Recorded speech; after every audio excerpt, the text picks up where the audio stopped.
안녕하세요. 저는 20대입니다. 저희 부모님 세대는 돈을 착실하게 모으면 부동산이나 결혼 등을 할 수 있다고 생각하셨는데요. 저는 이 부분이 아득하게 느껴집니다. 스트레스를 소비로 푸는 편인데요. 그래서 그런지 월급을 받고 얼마 안 돼요. 통장을 보면 항상 텅텅 빌 때가 많았고, 직장을 다닌 지 1년이나 지났는데 모은 돈을 보면 한숨이 절로 나옵니다. 당장은 필요하지 않은 물건들을 충동 구매하면서 뭔가 제 마음을 채워가는 것 같은데 이거 왜 그런 걸까요? 어렸을 때는 부모님의 스마트폰으로 몇만 원씩 결제하다가 혼이 나곤 했습니다. 성인이 되고 제 핸드폰이 생기니 그 습관 어디 안 간다고 소액 결제를 많이 하게 되더라고요. 처음에는 금액이 보통 20-30만 원 선까지 주로 먹는 데나 생활에 필요한 소액 결제를 하였는데, 문제는 쓰다 보니 점점 신용카드처럼 쓰게 되더라고요. 충동적으로 소액 결제를 먼저 해놓고 휴대폰 금액을 후불제다 보니 소액 결제 비용을 감당하기 위해 아르바이트를 구하기 일쑤인데, 구하지 못한 달엔 휴대폰 정지가 된 적도 있었습니다. 첫 직장 입사 후 어머니께서 돈 관리를 전적으로 저에게 맡기셨는데요. 제가 하다 보니 저의 씀씀이 때문에 월에 100만 원씩 어머니께서 적금을 넣어주셨던 통장마저 해지하게 되었습니다. 옷을 사거나 눈앞에 보이는 대로 하고 싶은 대로 사용했더니 이렇게 되더라고요. 몇 달 전에도 소액 결제에 대한 비용을 해결하지 못해 신용회사에서 통지서가 날라오기도 했습니다. 저는 그때 직장도 있고 이 정도 경제적 능력이면 사고 싶은 거, 갖고 싶은 것쯤 산다고 해서 문제가 될 리 없을 거라고 생각했습니다. 하지만 현재는 개인적인 사정으로 퇴사한 상태고 가지고 있던 퇴직금마저 다 쓴 상태인데요.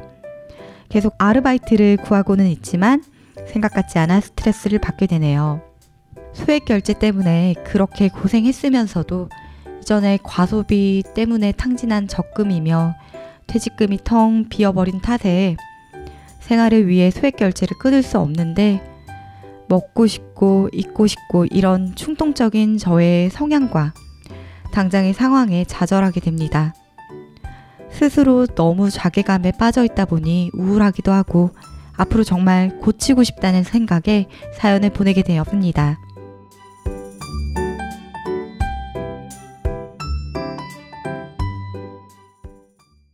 네, 사연 속 고민 잘 들었습니다. 그럼 오늘도 강사님과 함께 이야기를 나눠보는 시간 가지겠습니다. 강사님.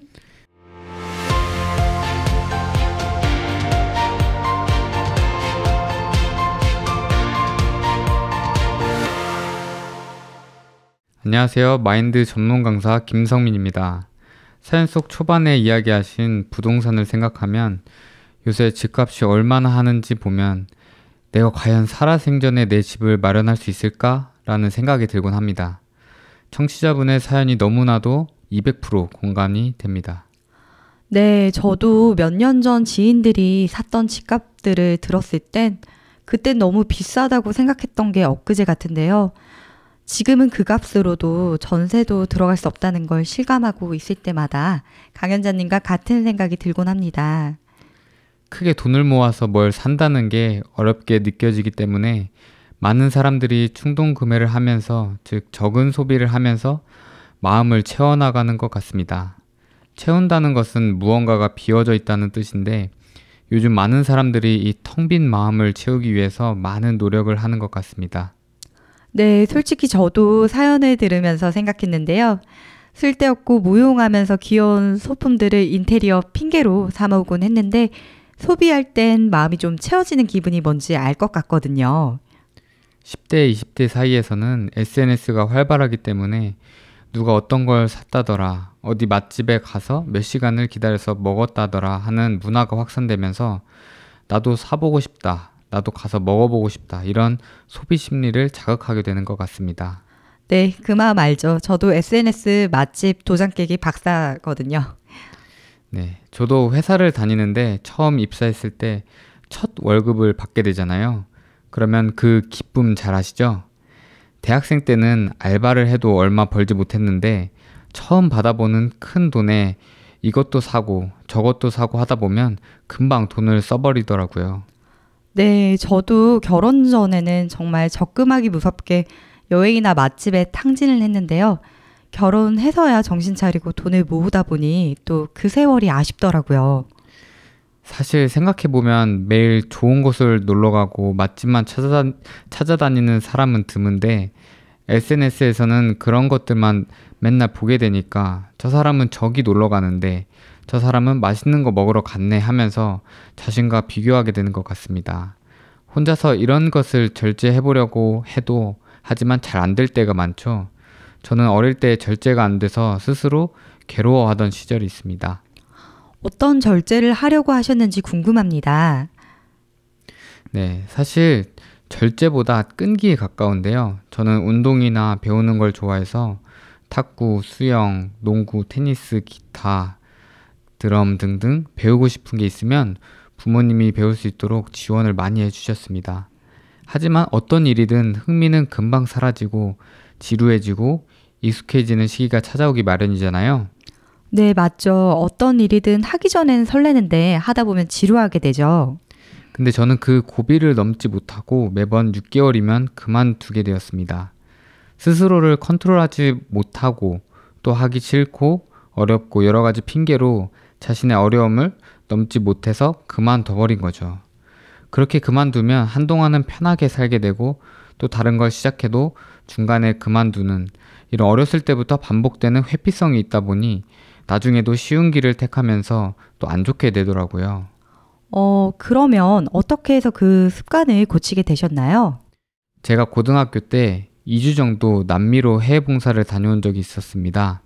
그곳에서 한 강사분이 강연을 해주셨는데 여러분, 마라톤 잘 하고 싶죠? 마라톤 잘하는 사람들을 보면 나는 저 등수 안에 들 수 없어 라는 생각을 하시죠? 이렇게 생각하면 쉽습니다. 1000명이 마라톤을 하게 되면 200명은 시작하자마자 걷습니다.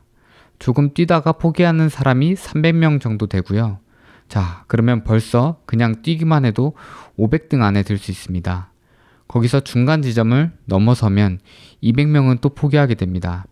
마지막까지 포기하지 않고 뛰기만 해도 300등 안에 들 수 있다는 이야기입니다. 저는 이 이야기를 듣고 신선한 충격을 받게 되었습니다. 왜냐하면 중학교 때도 마라톤을 나갔지만 뛰다가 힘들어서 포기하고 걸었던 적이 많았기 때문인데요. 그 이후로 20살이 돼서 부산에서 마라톤 할 기회가 있었습니다. 그 당시 반절 정도 지나갔을 때 할만한데? 라는 생각이 들고 마지막까지 포기하지 않고 뛰었을 때 15등을 할 수 있었습니다. 그때 당시를 생각해보면 어안이 벙벙하고 내가 어떻게? 라는 생각이 들었습니다. 왜 그런 생각을 하게 됐냐면 저는 어린 시절을 말씀드린 것처럼 끝까지 해보지 못하고 포기할 때가 많았는데 처음으로 그 벽을 깨고 도전에 성공한 사례라고 할 수 있습니다. 저도 잘하면서 포기도 습관이 된다라는 같은 의미의 말을 들었었는데요. 강연자님은 그 말을 듣고 되새기시고 삶에 적용을 바로 하셔서 생활이 또 바뀌신 것 같아요. 보통 한 번에 그렇게 바뀌긴 어렵거든요. 참 적절한 시기에 좋은 분을 만나셨네요. 제가 맨날 생각만 하고 나는 왜 이럴까? 사연과 비슷한 일이라고 할 수 있는데요. 그 악순환에서 끊을 수 있었던 건 바로 좋은 분을 만나서 이야기를 제 마음으로 받았기 때문이라고 할 수 있습니다. 저도 스스로 혼자 뭘 하려고 하면 잘 안 될 때가 많은데요. 옆에 누군가가 이야기를 해주는 것이 작지만은 않은 큰 이야기가 될 수 있다고 생각합니다. 네, 이걸 적용하게 되면 인생에 큰 도움이 되더라고요. 예를 들어서 제가 아프리카에 1년 동안 해외 봉사를 다녀온 적이 있었는데요. 정말요? 보통 아프리카를 다녀오는 경험도 흔치 않는데 1년이나 다녀오셨군요. 네, 맞아요. 하지만 제 인생에서 한 번쯤은 꼭 경험해보고 싶었습니다. 그래서 아프리카에 가서 고생할 마음으로 1년을 지내게 되었습니다. 고생할 마음으로 가셨다는 것부터 범상치 않은데요. 아프리카 생활은 어떠셨나요? 21살의 어린 나이에 1년 동안 고생하러 가야지 하고 아프리카로 떠나게 되었습니다. 공항에서 내리자마자 습한 공기가 저를 감싸는데 이게 아프리카구나 하면서 실감하게 되었습니다. 물론 3일 만에 집으로 돌아가고 싶었습니다. 네, 원래 어려움을 겪다 보면 다시 원래 상태로 돌아가고 싶은 마음이 생기기 마련이죠. 네, 하지만 아프리카에서 어렵고 힘든 일을 겪을 때마다 내가 이곳에서 어려운 일을 겪고 한국에 돌아가게 되면 한국에서의 어려움은 어려움이 아니겠다라는 마음으로 1년을 지내게 되었습니다.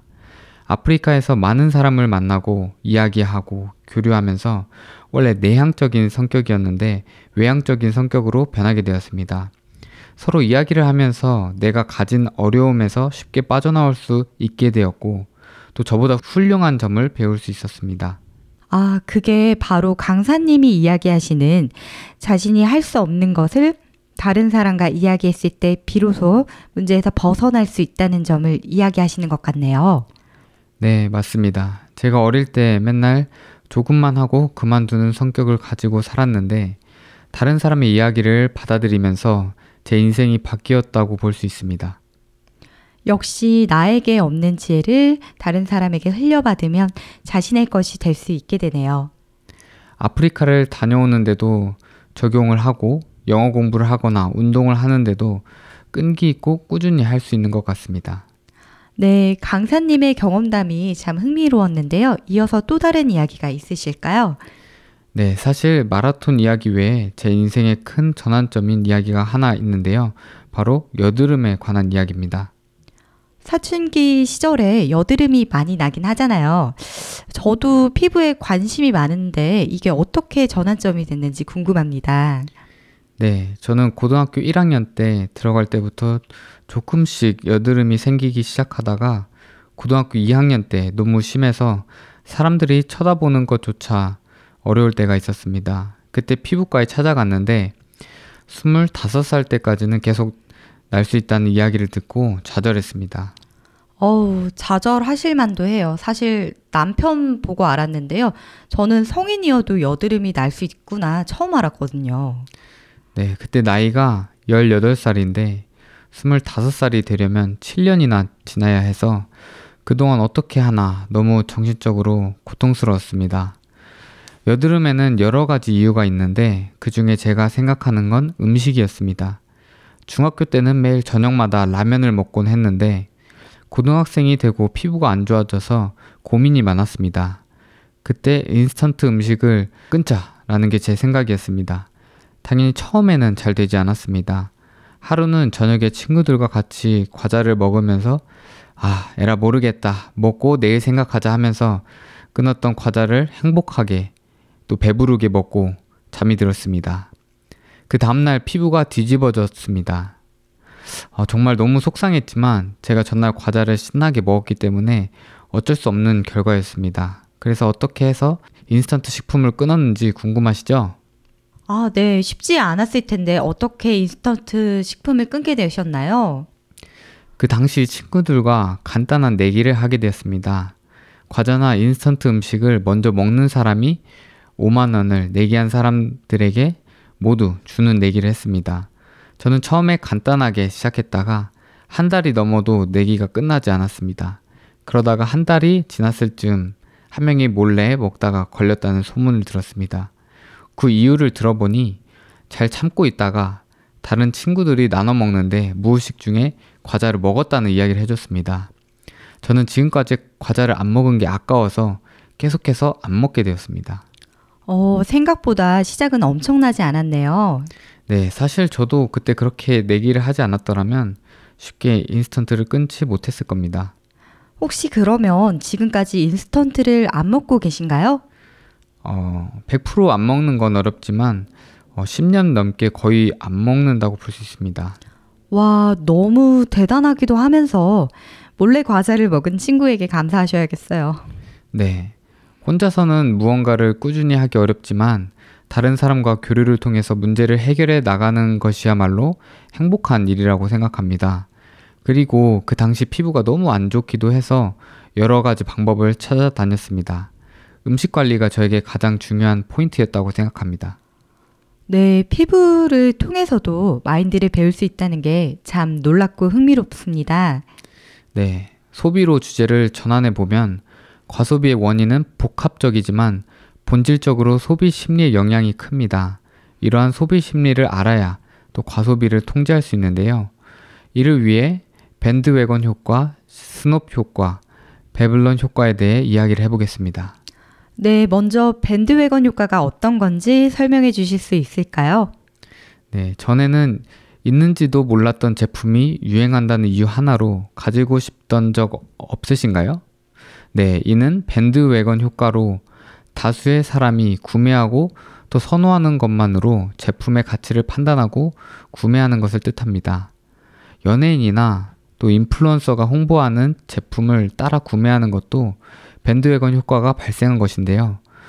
용어의 유래를 살펴보면 그 소비 심리를 이해할 수 있는데요. 밴드웨건 효과는 퍼레이드의 맨 앞에 사람들이 이목을 끄는 용도로 사용되는 악대차에서 유래된 용어입니다. 화려한 악대차가 지나가면 사람들이 자연스럽게 그 뒤를 따르고 따르지 않던 이들도 사람들이 몰리자 궁금증에 무작정 뒤따르게 되는 것입니다. 네, 다수가 구매한 선호도에 영향을 받는 것이 밴드웨건이라 하셨는데, 그러면 스놉 효과는 어떤 효과일까요? 밴드웨건 효과가 타인과 동일한 제품을 구매하고 싶은 심리였다면 반대로 스놉 효과는 남들이 쉽게 구매할 수 없는 특별한 제품을 구매하고 싶어하는 심리입니다. 아무나 구매할 수 있는 제품은 멀리하며 본인은 남들과 다르다고 느끼는 심리이기도 하지요. 그 예시로 한정판 제품을 들 수 있는데요. 아무나 가질 수 없는 한정판을 구매하는 것으로 남들과는 다르다는 느낌을 받게 됩니다. 본인이 특별하다고 느끼는 것은 좋은 일이지만 필요하지도 않는데 한정판이라는 이유만으로 과소비를 하는 것은 문제가 있습니다. 네, 한정판 한마디로 이해가 되는데요. 마지막으로 배블런 효과란 어떤 것일까요? 네, 배블론 효과는 제품의 가격과 연관되어 있습니다. 보통 다른 제품보다 저렴하면 더 많이 팔릴 것이라 생각하실 겁니다. 그러나 가격이 비쌀수록 더 잘 팔릴 수 있다는 사실 알고 계신가요? 그 예시로 명품을 들 수 있겠습니다. 배블론 효과는 명품처럼 비싼 제품을 구입할 수 있다는 능력을 과시하기 위해 더욱 비싼 제품을 선호하는 심리를 의미합니다. 이에 가격이 높을수록 수요가 많아지는 현상이 나타납니다. 이런 배블론 효과에 이끌려 월급보다 더 비싼 제품을 매번 지출한다면 문제가 큽니다. 본인이 이와 같은 소비 심리의 늪에 빠지는 것은 아닌지 파악할 수 있습니다. 네, 앞서서 우리의 소비엔 이렇게 많은 효과들이 있다는 것을 알게 되었습니다. 사실 이 상황을 인지하고 있어도 빠져나오지 못하는 사람들이 많은데요. 어떻게 해야 할까요? 네, 바로 대화입니다. 생각보다 굉장히 단순하네요. 네, 제가 앞서 예시로 이야기한 끈기 있게 해내지 못했던 일들을 마라톤으로 포기하지 않고 도전했던 일, 인스턴트를 끊었던 일에는 공통점이 있습니다. 바로 다른 사람의 이야기를 듣고 대화를 했다는 점입니다. 네, 대화를 하면서 소비를 바꿀 수 있다는 말씀이실까요? 네, 맞습니다. 쉽지는 않지만 고민을 들어보면 소비를 계속해서 부모님과의 갈등도 생기게 된 이야기를 들었는데 부모님과 이야기를 통해서 지금의 상황을 공유하고 부모님은 어떻게 이 문제를 헤쳐나갈 수 있는지 지혜를 들을 수 있죠. 마음을 나누는 대화를 하다 보면 문제점을 지적하는 게 아니라 서로의 마음이 교류가 되어서 충동 구매도 줄고 물건을 사고 나서 얻은 충족감을 대화로 채워나가면 좋겠다는 마음이 듭니다. 네, 대화로 충동구매나 과소비를 해결할 수 있다는 점이 바로 열쇠였네요. 네, 요즘 현대사회에서 마음의 대화가 안 돼서 발생하는 문제점들이 너무 많은데요. 그 중에 하나가 층간소음으로 인한 복수가 많습니다. 정말 뉴스에서도 끔찍한 일이 많이 일어날 정도로 문제가 심각함을 느꼈는데요. 예전에 이사 오면 떡도 돌리고 이웃 주민들과 인사를 나누는 게 너무 당연했는데 요새는 이웃집 아이가 엘리베이터에 엄마와 떨어져 혼자 갇혀 있어도 아무 신경을 안 쓸 만큼 삭막한 사이가 되어버렸더라고요. 네, 최근에 제가 겪은 일을 소개하려고 하는데요. 층간 문제에 대해 이야기해 보도록 하겠습니다. 혹시 강사님도 층간 소음으로 겪은 문제였을까요? 네, 저는 층간 소음은 아닌데 층간 흡연으로 문제가 있었습니다. 층간 소음만큼 흡연 스트레스는 진짜 괴롭죠. 저는 동네 알림 방송으로 내 집에서 내 돈 주고 피는데 왜 뭐라고 하냐고 소리 지르는 주민의 소리를 들은 경험도 있어요. 굉장히 괴로우셨겠어요. 네, 저희 집 특성상 아랫집 화장실에서 흡연을 하게 되면 화장실로 냄새가 올라오는 구조입니다. 이사 온 지 몇 달이 지나도 자주 화장실에서 냄새가 나서 아랫집에 바로 이야기하기는 좀 무섭고 그래서 경비실에 몇 번을 찾아가서 이야기했습니다. 경비실에서는 알겠다고 대답만 하고 딱히 조치는 없었는데 제가 어느 날 퇴근하고 집에 오고 있는데 아내한테 전화가 6통이나 와 있어서 전화를 해보니 아랫집에서 문을 두들기고 소리를 쳤다는 겁니다. 그래서 제가 화가 나서 아파트에 도착하자마자 바로 아랫집에 찾아가서 이야기를 했습니다. 알고 보니 아랫집에서는 저희 집에 원래 살던 주인이 지금도 살고 있는 줄 알았고 집주인이 천장에 물이 새는데도 전화도 안 받고 보상도 안 해줬다는 겁니다. 그래서 그래도 또 참고 살고 있었는데 경비실에서 담배 피지 말라고 찾아오니까 괘씸해서 찾아왔다는 겁니다. 저는 이사 온 사람이고 또 그런 상황은 몰랐다고 이야기를 하고 또 아랫집 주인도 화장실에서 흡연을 하지 않겠다고 이야기를 하면서 잘 마무리되었습니다. 아내분도 놀라시고 강사님도 놀라셨겠어요. 네, 저도 너무 놀랐는데 알고 보니까 사연이 있었고 또 대화를 하다 보니 오해도 풀리고 문제도 잘 해결되었습니다. 만약에 이야기를 하지 않고 그냥 넘어갔더라면 화장실에서 담배 냄새도 계속 나고 아랫집에서 누수 문제로 스트레스를 항상 가지고 있었겠다라는 마음이 듭니다. 누구나 오해가 생기고 문제가 발생하지만 그 문제를 품고 있다가 더 큰 문제를 만드느냐 아니면 오해를 풀고 더 큰 오해나 문제를 막느냐 그 차이라고 생각합니다. 네, 이야기를 들으면서 대화 자체는 참 작은 차이라고 생각되지만 그것의 역할은 문제를 해결할 수 있는 중요한 요소가 될 수 있겠구나 생각이 되어졌습니다. 네, 현대인들은 빠르게 살아가지만 마음에 쉴 곳이 없습니다. 범죄를 저지르는 청소년들, 마약과 알코올에 중독된 청소년들, 대부분 미래에 대한 희망이 없기 때문에 자신을 어두운 삶에 던져버리는 것인데요. 사람의 몸이 쉴 수 있는 곳이 필요하듯 마음도 쉴 곳이 필요합니다. 한국 전쟁 당시 부모와 집을 잃고 고아가 된 거지 아이들이 식당을 운영하는 한 부인의 배려로 줄임배를 채웠는데 시간이 지나 거지 아이들의 마음에 사랑과 기쁨이 일어났습니다. 아이들이 믿고 의지할 대상이 생겨 마음의 쉼을 찾고 행복을 찾은 것처럼 마음을 나누다 보면 주위가 따뜻해지고 평안해집니다. 누구를 만나든지 마음을 열고 상대를 대하고 또 자신의 마음에 맞지 않더라도 이해하고 위해주는 마음을 가질 때 자신이 먼저 행복해지는 경험을 할 수 있을 것입니다. 사연을 보낸 청취자님도 과소비로 나의 허전한 마음을 채우려는 경향으로 과소비를 하려고 합니다. 그러나 그 과소비로 마음을 채우는데 너무 짧고 쉽게 공허해집니다. 청취자님도 가족, 친구, 주변 지인들과 그런 마음을 들을 때 마음을 나누는 시간을 가졌으면 좋겠습니다. 그런 시간을 자주 가지다 보면 과소비가 줄어들고 대화를 통해 마음이 쉼을 얻고 또 그 속에서 행복과 기쁨을 발견하실 수 있을 것입니다. 제 강연은 이것으로 마치겠습니다.